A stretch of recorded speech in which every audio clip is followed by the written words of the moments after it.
Welcome to Ponytails and Pep Talks, the podcast where blowouts, breakdowns, and breakthroughs are a weekly discussion. I'm your host, ReJeania. For over 3 decades, I've been behind the salon chair as a stylist, an owner, and yes, your favorite unlicensed therapist. I have heard it all. The tears, the triumphs, the you won't believe what just happened stories from courageous women overcoming incredible obstacles. So let's meet one of them right now on Ponytails and Pep Talks.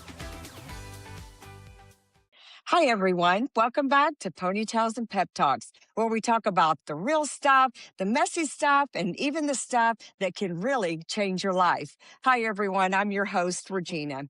Today, we're having a conversation that every woman needs, but we don't always say out loud.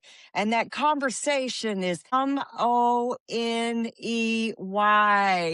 Money. We either hate it or we love it. We desperately want more of it, that's for sure. Today's guest is a financial advisor dedicated to helping women succeed. Please tell the listeners who you are and a little bit about you. Yeah, well, thank you so much for having me, Regina. This is such a treat. My name is Jocelyn Cates. As you mentioned, I'm a financial advisor as well as a certified financial planner. I live in San Antonio. I have 2 kids. I'm 44 years old. So I feel kind of strange to say I've been in this for 24 years. So I started when I was about 10. Of course. So yeah, I'm just thrilled to be here.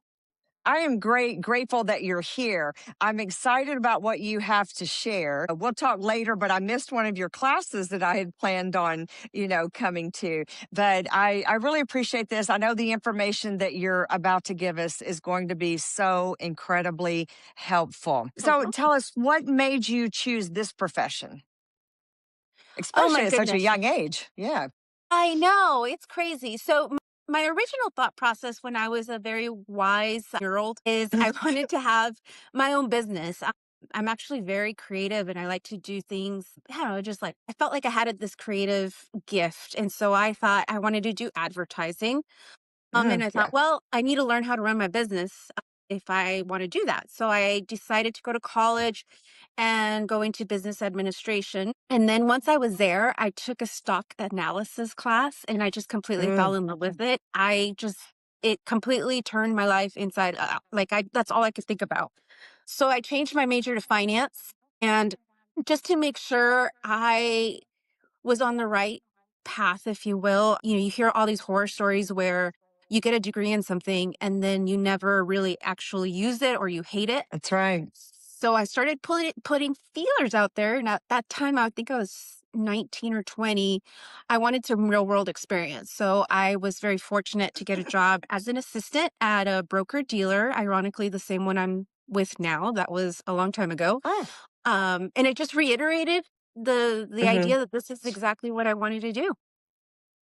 I love that. And I will have to tell you, I took a little bit of college and took some classes. And I can tell you now, I ran as far away from that as I thought I could because it was accounting and none of those numbers made sense. Didn't know how to balance that checkbook, didn't care. If it was $2 off here or $20 off here, that's okay. So I actually ended up working as a bank teller for over 3 years. So I still ended up in some type of finance anyway, but Hmm. not anything like you. I'm still scared of numbers. I'm scared of all of that. So I love that you love it.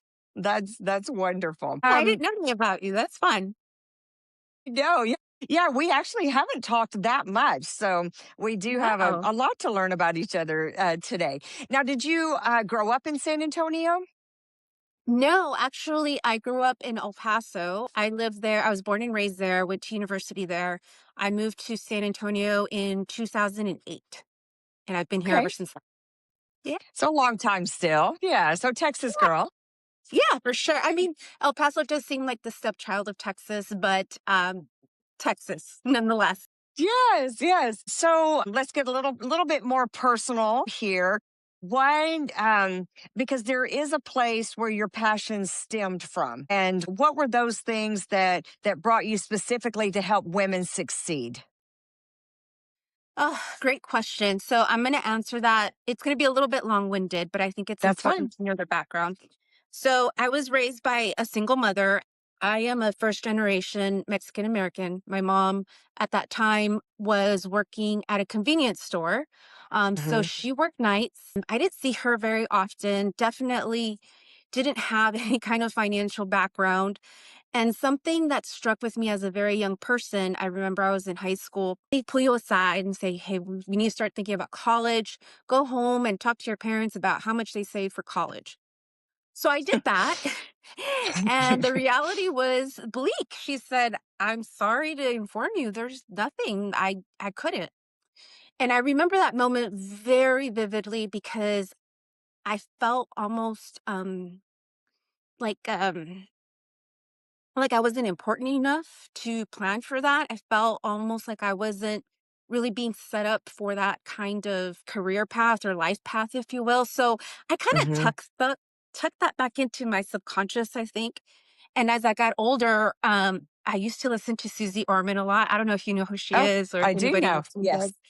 But, I mean, I knew what a college savings 529 plan was before I even was married and had kids. So, I think it just started this journey of personal finance, and I wanted to make sure that whenever I had kids, I Mhm. would not make them feel the way I felt. And so, fast forward, that was like career path, but I am 3 times divorced, which I know that sounds like a lot, and I swear I'm not like a crazy person. I just bad guys to marry, unfortunately, and my friends joke I'm like a Hispanic Elizabeth Taylor.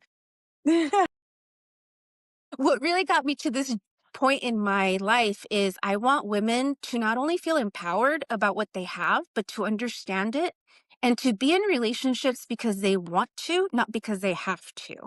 I just Absolutely. feel like that is the engine to my mission statement, if you will.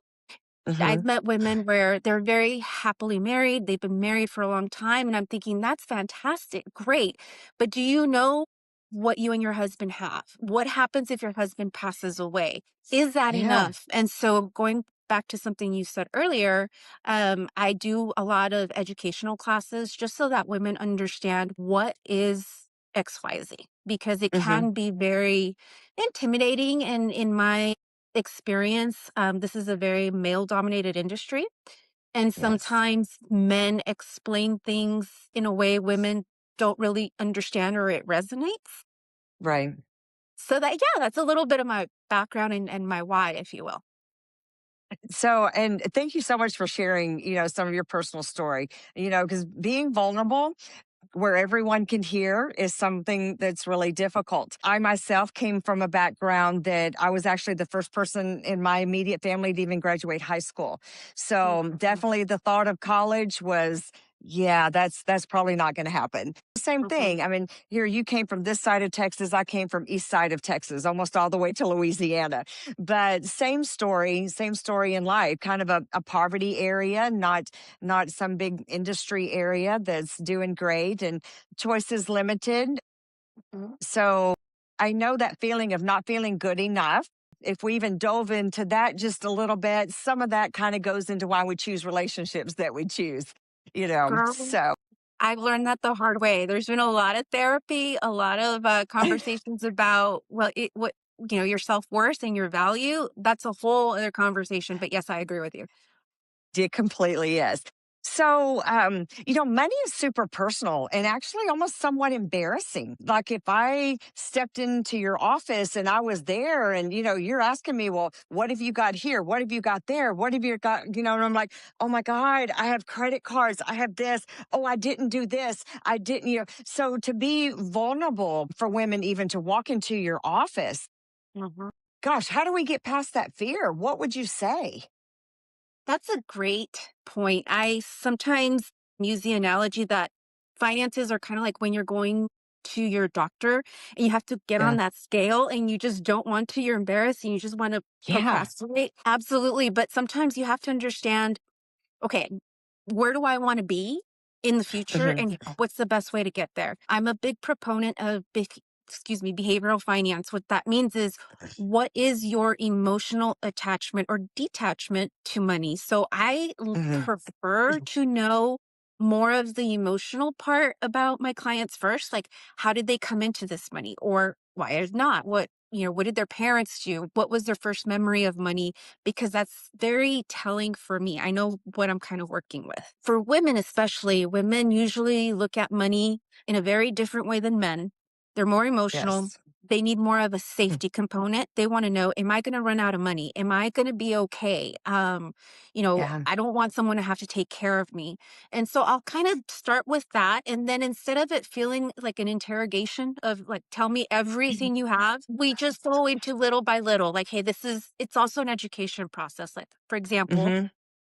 how much do you have in savings? That's a very forward question to ask someone because it could be It nothing, is. right?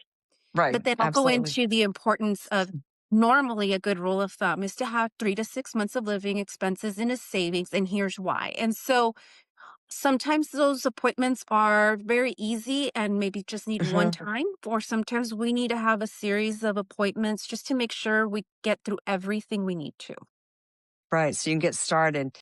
Hmm. I love that you go at it at the emotional point. For one, women, we are emotional. Two, I read this incredible book called You're a Badass with Money. It's this lady that does this whole series, and she talked about the emotionalness or how you felt as a child about money, what your household felt about money, because that definitely relates to how you feel about it now. I can Absolutely. tell you I had some pretty negative things about money also. And it Hmm. wasn't let's keep up with it and put it in a bank account. It was like, well, you just work, you work, you work, you work, and you just work until you die. And as long as your bills are paid, you're okay. I definitely Hmm. see that as a much different way now. Definitely at a place too. I was married almost 40 years and I'm now 4 years divorced. And I went from living at home to being married to now own my own at nearly 60 years old and having to fend for myself now completely for myself.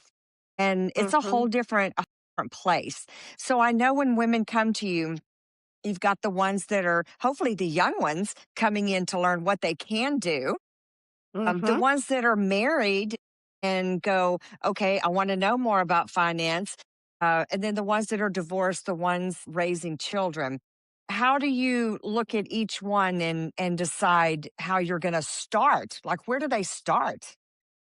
I think that's where that emotional intelligence is super important that I think women have that some men don't. It's really about, I have the full spectrum currently as clients, very young ones where they're like a sponge and I educate them on, Yeah. look, right now you have time on your side. I don't, just bear with me and just trust me on what I'm telling you to do, right? But then you have the other spectrum, maybe somebody that's just recently divorced.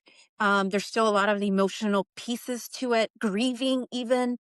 Hmm. In those situations, I find that a lot of women become kind of paralyzed to make decisions. And so it has to be very minor baby steps, almost creating like Hmm. a financial plan on phase one, two, three, etc. But really it's about what is your number one goal that you want to accomplish? Let's get Hmm. that out of the way. But then I am also going to look at maybe you haven't considered this angle or this angle. Like my job is really to look at the whole 360 of it and say, yes, this is important, but we also need to look at XYZ. Yeah. Absolutely. So tell me what woman have you helped that you saw such a change that it touched your heart because her heart was so touched because she started out here, you took her to here to the success. Oh gosh, that is a great question. Let me think, because there's been a few. Yeah. So the one that comes to mind is fairly recently. She was just came out of a divorce. She was actually referred to me. Our initial conversation was over the phone. She started crying. Yeah. She was in that moment. And I said, hey, I've been there. I know how it feels and it's okay. It's okay not to be okay.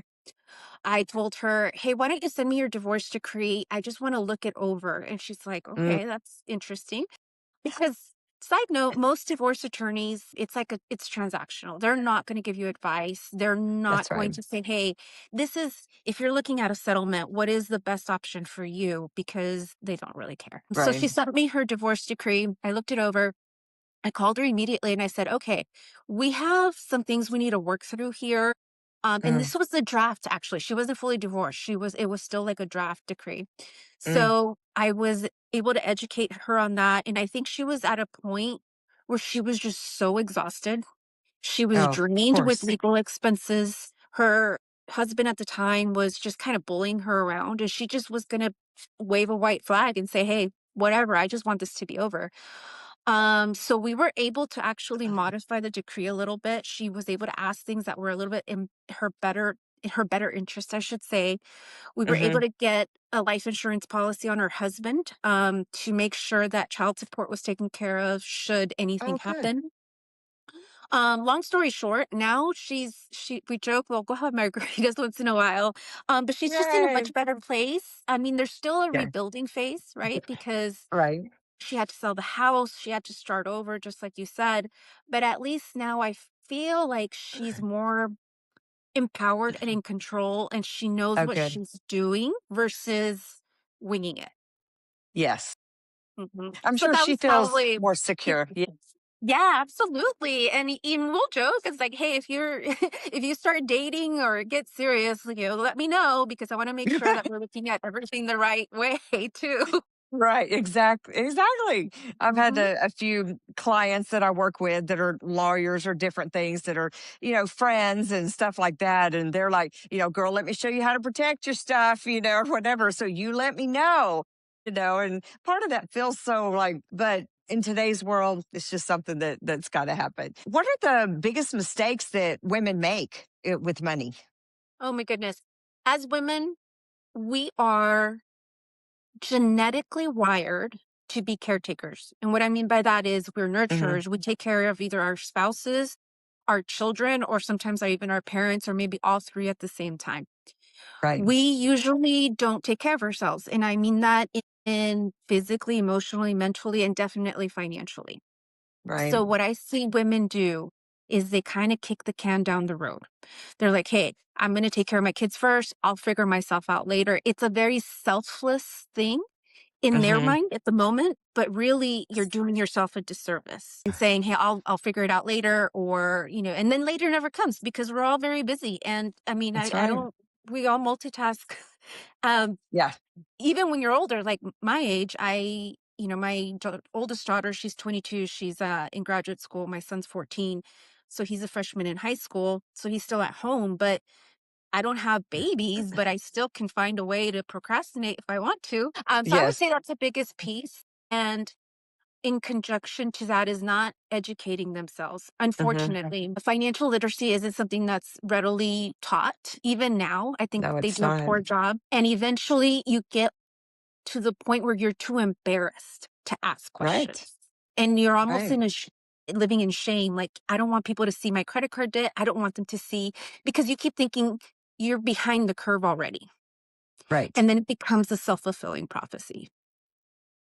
Yes, and then there's those big things that we don't think will ever happen to us. Death, sickness and divorce.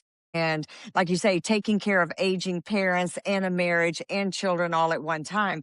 There's a lot of things to focus on. So I definitely Mhm, believe that education, getting yourself in there. But boy, mhm. do I procrastinate about things I don't quite understand. You know, Absolutely. Money is a tougher one for me. I don't Mhm. quite understand it, so I shy away from it because it's either don't want to learn something new or I don't want to share all my stuff with everybody. So I totally get those little fears that come in there. So Mhm. what is something called CFP and why is that important? So this is something that is very near and dear to my heart. It stands Okay. for Certified Financial Planner. It's like the gold standard in our industry. It took me almost 10 years to actually get it done because I'm Oh, always a mom, working, etc. But this is a certification where you have to at least have a bachelor's degree. You have to have at least 6,000 hours of financial planning experience. You wow. have to do an education program that's typically about 9 months to a year. Then you have to take a 6-hour exam that's graded on a curve, not pass or fail. So that's super fun. Wow. Yeah.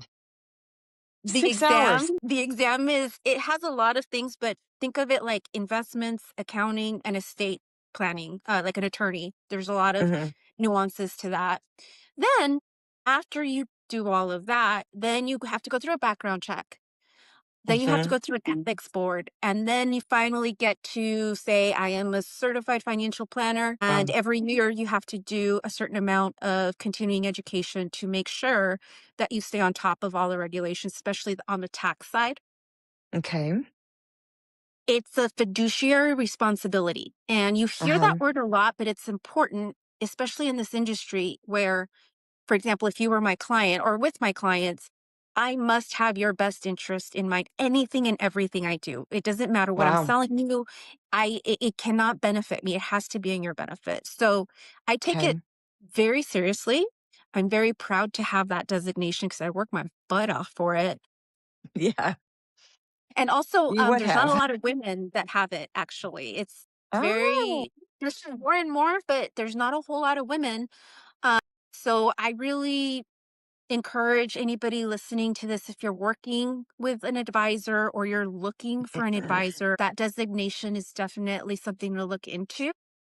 Because, Mhm. for example, like if you file for bankruptcy, it's they might approve it, but it's one of those things like, well, do you want to work with someone that just doesn't know how to manage their own money? Kind of like when you're at a doctor's office and they're telling you you really need to lose weight, and the doctor themselves are a little bit, Yeah. a little bit heavier. Right. It's kind of As the they're same telling thing. you, "Stop smoking," as they're sitting there Yes. smoking. Yeah, exactly.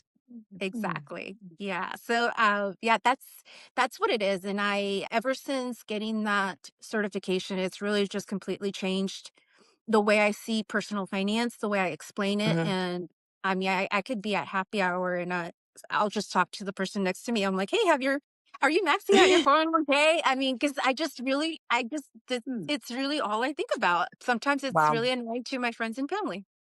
Yeah, yeah, you're right. They're like, "Oh, please, here she comes." Hmm. No. So people come in then, they you start the consultation and you go through it. Have you ever had someone that you're like, "I really don't feel like I can work with you," or "I'm too overloaded at this moment to take on another person"? How does that work for you when someone comes in? Oh goodness, that happens quite a bit. Two things can happen. One is where I already know that they are going to go somewhere else. And what I mean by that is when I explain how I work with my clients, I also Mhm, manage not only what they can expect from me, but what I would mhm. like to expect from them. Meaning, Okay. we have to at least meet on an annual basis. I want to Mhm. see your tax return. I want you to give me the information I need so that I can help you. And so Yeah, if there's resistance there, I'm pretty good at they're going to opt out. They're not at going to this want point. that. They're going to go somewhere else, right? And that's fine Yeah. because this is a relationship that requires a lot of mutual trust. So if it's not a good Mhm, fit, then it's not a good fit. There's been times when sometimes I'll say, "Hey, maybe I have another advisor that might be a better fit for you." mhm. In terms of if I'm too maxed out, I can't I'm still at that point where I just love what I do, and I haven't gotten to that point yet. I don't think I will. Like somebody asked me, "Well, when are you going to retire?" And I'm thinking, "Never." Like Mm. unless I have to, because this is so much fun for me. I don't. It's not a job for me. It doesn't burn me out. I thoroughly enjoy what I do. That's wonderful. I'm the same. I've been a hairdresser for 34 years now, and I still love it every day when I go to work. I still love connecting with people. I still love making, their day and, Mm. creating something new with them. And it also becomes a personal relationship between them and I. And exactly, the more I know about them, the better, I can help them. So let's talk about cost. Does it cost for you to do these things? If I come in and say, here's my stuff, I want you to help me. What are the costs? Great question. So, depending on your situation and the complexity that you have, there's not one size fits all. So I'm not going to tell you, hey, I Okay. charge $500 an hour. It doesn't work that way. Okay. Usually, it depends on how much help do you need. Is it very complicated? Do we need to talk every quarter, or what are we looking at? We look at Hmm. also the dollar amount because the more money you have, obviously, the more needs that you have. So Yeah. it could be as little as literally transactional, like, Okay. you know, what would traditionally be called a brokerage account, meaning anytime you buy and sell, you pay a commission. So Hmm. it's more DIY. In these, I'm sure you've heard of like Robinhood or Fidelity, where people can go in there and trade. Right. Very similar to that. I don't do that a whole lot because I have found that my clients really value my advice more than the Hmm. actual investments themselves. So then it goes into a relationship where it's like on a monthly fee for an advisory kind of role where it's Okay. professionally managed. Think of it almost like a Netflix subscription. So you pay monthly, and it's a percentage. So if the market Hmm. does well, then we both benefit. If the market goes down, then we're both, not happy about it either. So again, it puts us on the Right. same side of the table. And that comes with an annual review. You can call me or email me and say, hey, I have this going on. So it's almost like having an advisor, on 24/7, basically. So Hmm. there's that. And then for more complex situations, for example, when you're having like an inheritance, you're a business owner, you have a very high net worth where you're looking at estate taxes and all these other things, then that is where we go into more complex financial planning. And that's about a $3,200 fee a year. But Hmm. again, that's for someone that, you know, we will figure out what makes the most sense. A lot of the times, like my younger clients, it's Hmm. kind of we're still in the business building and accumulation phase. Sorry, Yeah. I messed that up. Versus people that are nearing retirement, then we need to start looking at tax diversification and estate planning and all that good stuff. So it's really what is needed from the client. And again, going back to that Hmm. fiduciary word, it's about what's in their best interest. Okay. So Yeah, hopefully that makes a lot of answers your sense. question. It does. So it's more than just here's my money, stick it somewhere. You again, it's that personal connection. Let me help you. And I like that. Let's talk about these classes again that you offer. I Yeah. know some of these are in person, in town or here and there. Do you also offer classes online or is it just in person? And what are the classes that you offer? So this year, as part of my vision board, because I'm a big proponent of a vision board, is I wanted to have at least some educational class at least once a month, Hmm. mainly to help people in the community. But I also, it fills my bucket. Like I just get re-energized by doing things like that. Yeah. So this year, it's kind of, they've all been in person, but now I'm starting to think of maybe incorporating like an Hmm. online option in case people can't make it or whatnot. The last one was on taxes because we are in Yeah. tax season and a lot of people have questions on why do I owe money or how can I save in a more tax efficient manner. So that was that. Before that, we talked about retirement planning. What is a 401k? What is a SEP IRA? What's a Roth option? What should Hmm. I be doing? Like a lot of times, women are like, okay, what's the priority list? Like, where should my money go Hmm. first? If I have extra money, should it go into an HSA? Should it go into a Roth? Should it go into a 401k? So, just really educating people on what different account options there are. Right. Like, I've gotten the question so many times where it's like, well, what account's going to give me the most return?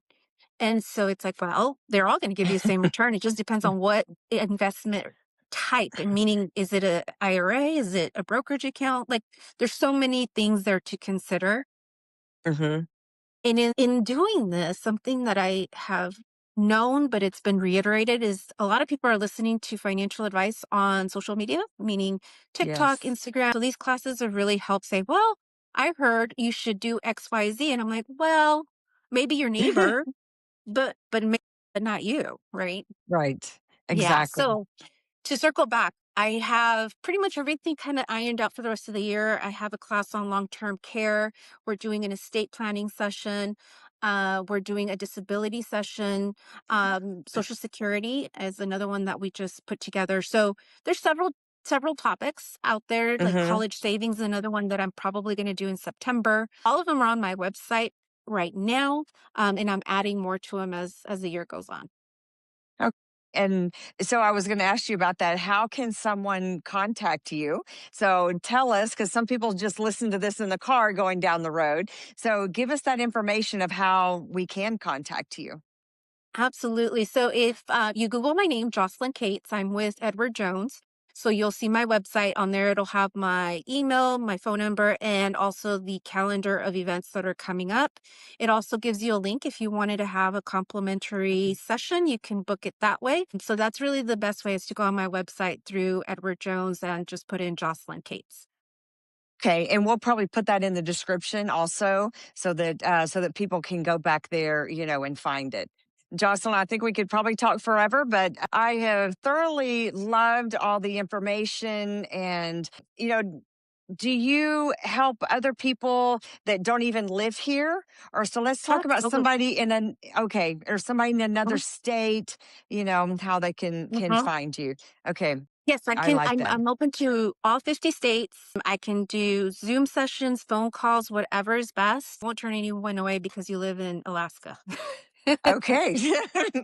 I like that. I like that you can, yeah, venture out, to Mhm, all of that. Anyway, I just want to thank you for being on here, Ponytails and Pep Talks. I appreciate it. I know we had to get permission, even to make sure that you could come on mhm, here. So I appreciate Edward Jones also for giving that permission for you to speak to us. I want to tell, all the women out there, don't be afraid.